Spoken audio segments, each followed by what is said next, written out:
Hey everybody, Rob here once again. Got a interesting book I wanted to look at here. Such a strange comic, and the first thing I have to just say, this is going to sound really stupid. When I first saw this book solicited wherever, at a glance, I kind of saw the title of it here. Um, I kind of misread it. Like if you cover that up right there like that, is that onion? I mean, is that the book we're reading? It's Union, but that's how I saw it. So I just, in my head, I always refer to it as, the first issue of Onion. Stupid, I know, but that's what I saw. Um, and another awesome thing about this is so 90s is it doesn't take much for me to turn this in the light and look at that hollow foil glowy cover. That was a big gimmick that they would do with books back in the day, and it carried a real stigma for a long time because it was such an obvious ploy to get you to buy the book. Look at the crazy cover. It must be a collector's issue or something like that, to help jack up prices and fuel the speculator market. I gotta be honest with you, I think this is fucking awesome. It is so beautiful. And something else that's unique, if I get that in the right light, you can see that they have this figure. It's like raised up. You can feel the different textures of it. I think that's neat. So all these colors, especially done over Mark Texeria's artwork here, all this splatter effect that he did, all the colors.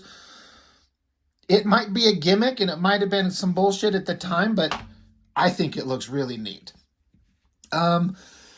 This book is interesting to me because I think it's a mismatch in creative kind of the art and the concepts. This is just an opinion. I'd be curious if what you guys think about this. But to me, Mark Texeria, his artwork his strengths has always been a dark, gothic, horror kind of vibe. Like Ghost Rider or something like that, where I think he's the most famous.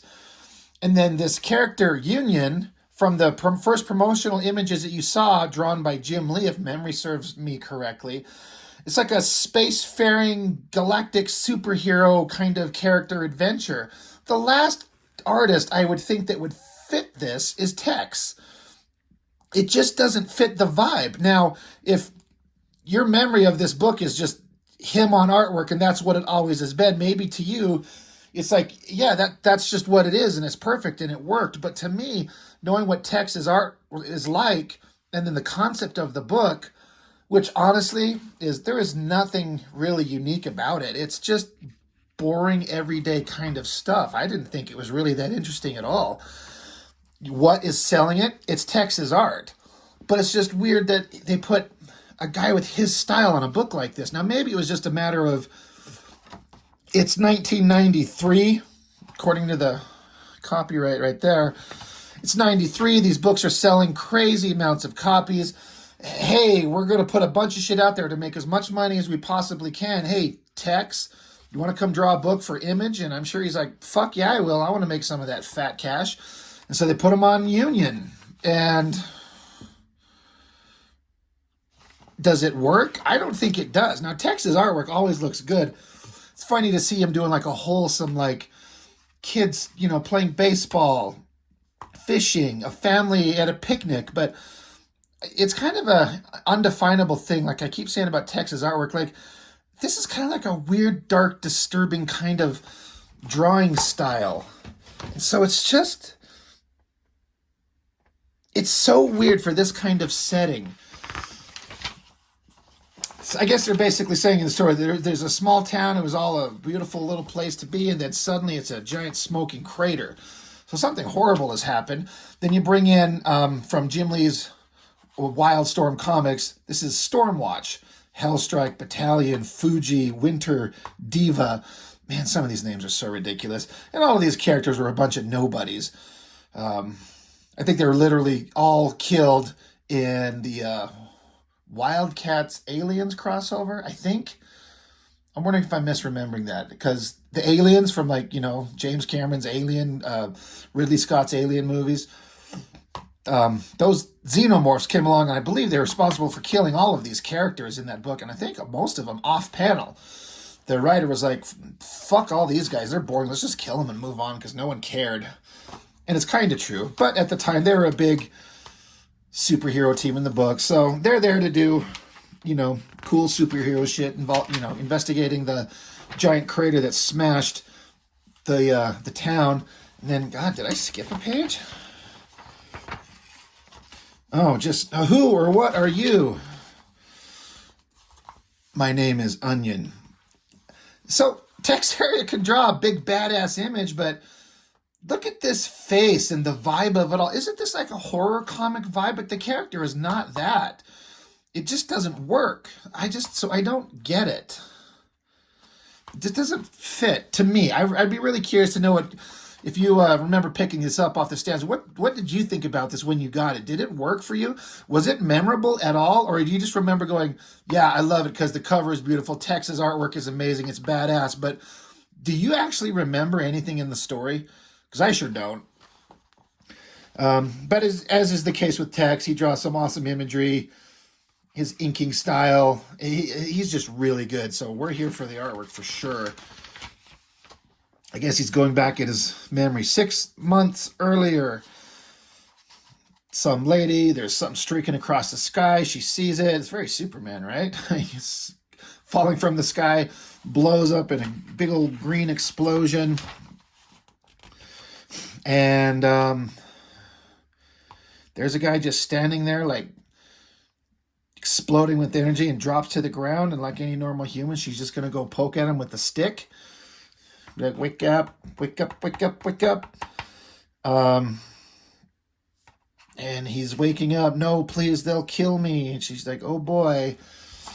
Maybe let me guess, she takes him, packs him up and takes him into her house or some shit. I guess we'll see. God, what the hell? Did I miss a page again? Whatever.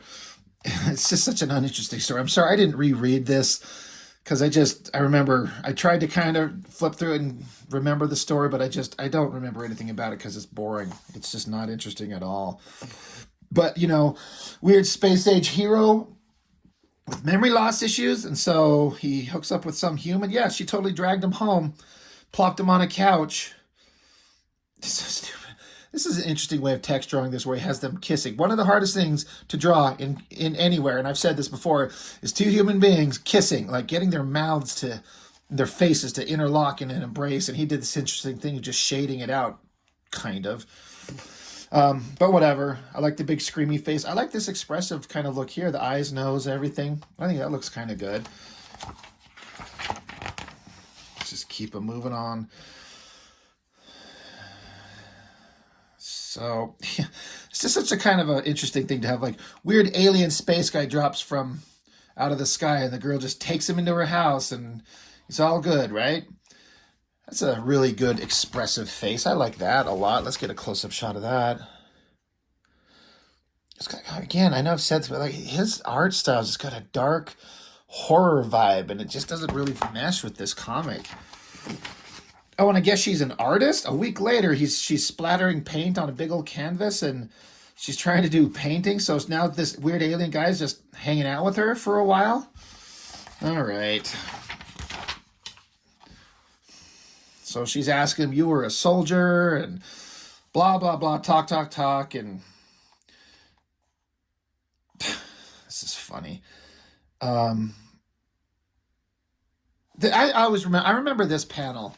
This character who's from space, so he's got super advanced technology, and he's saying to her, they're in his car, and he's a passenger in it. He's saying, this vehicle is fascinatingly inefficient, and you say this shameful waste of limited fuels is popular? She's saying, like, look, not everyone can fly. So it was just funny, like, one of the very few interesting, memorable lines from the book is future alien saying, this car is really inefficient and stupid. This is what you guys like? And she's like, this is all we got, stupid, so shut your face. So I guess he's going to turn into a superhero persona. So he takes off his shirt, gets naked, and asking her if she's going to turn her head. And she's like, no way. Yeah, gender reverse that thing. Have a girl get naked and have a dude say that. I bet it doesn't fly with some people.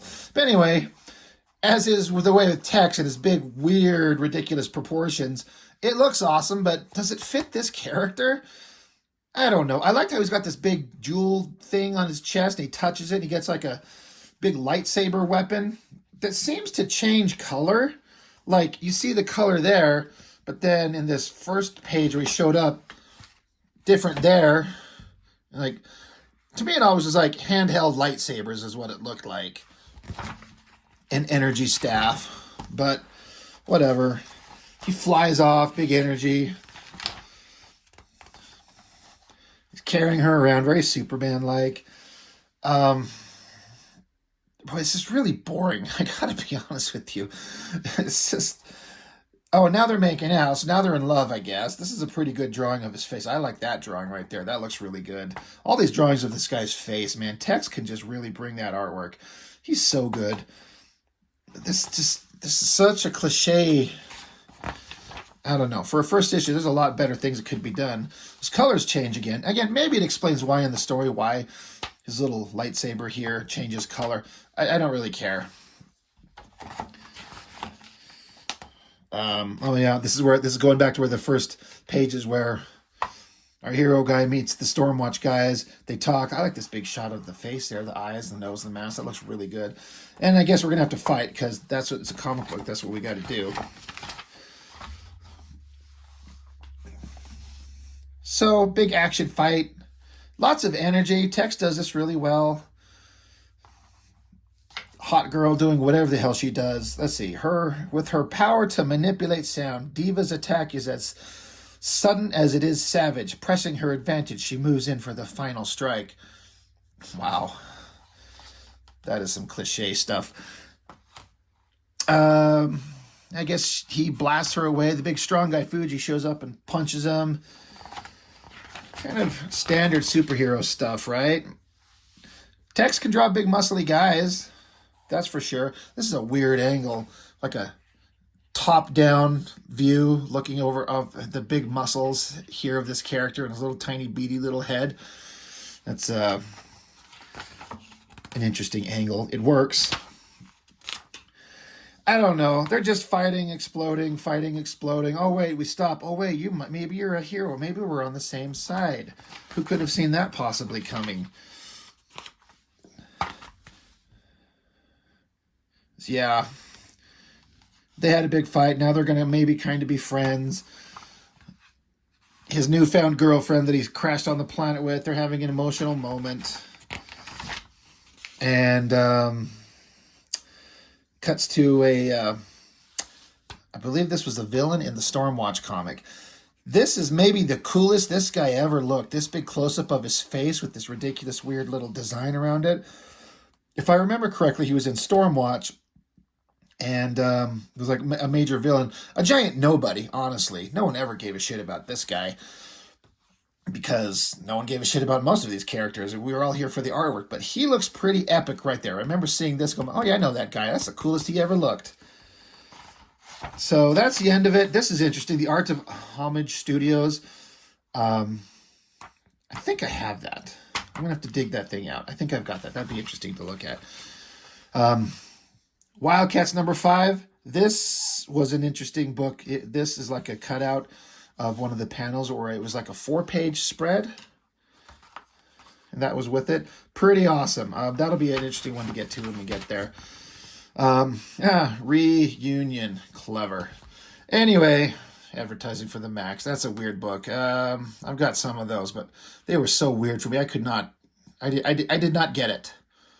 We'll get into that at a later date. Anyway, Union, really not memorable. I mean, was it? Was it really? It wasn't. Beautiful cover, though. This is one of my favorites. I'm not going to lie. I love all of that.